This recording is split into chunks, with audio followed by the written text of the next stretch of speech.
BNP ক্ষমতায় গেলে চট্টগ্রাম কক্সবাজার মহাসড়ক ৬ লেনে উন্নীত করা হবে। সকালে চকরিয়ায় নির্বাচনী প্রচারে এমন কথা বলেছেন কক্সবাজার ১ আসনে বিএনপি প্রার্থী ও দলটির স্থায়ী কমিটির সদস্য সালাউদ্দিন আহমেদ। তিনি ষষ্ঠ দিনের মতো প্রচারণায় বের হয়ে হারবাং ইউনিয়নের নোনাছড়ি, নয়াপাড়া সহ বিভিন্ন এলাকায় যান। মানুষের সাথে শুভেচ্ছা বিনিময়ের পাশাপাশি দলীয় চেয়ারপারসন সুস্থতার জন্য দোয়া কামনা করেন। বলেন, মাতারবাড়ির সমুদ্র বন্দরের পরিকল্পনা নিয়েছিল বিএনপি সরকার। তার দল ক্ষমতায় এলে বন্দরটি ১ থেকে ১.৫ বছরের মধ্যে পুরোপুরি প্রস্তুত হয়ে যাবে বলে জানান সালাউদ্দিন আহমেদ।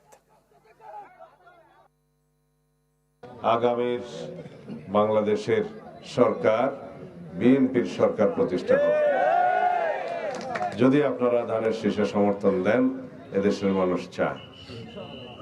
ইনশাআল্লাহ যদি বিএনপি সরকার প্রতিষ্ঠা হয়, তাহলে কক্সবাজার চট্টগ্রাম পর্যন্ত এই মহাসড়ক ৬ লেনে উন্নীত হবে এবং এই প্রকল্পটি হবে বাংলাদেশে বিএনপি সরকারের মধ্যে ১ নম্বরের প্রকল্প।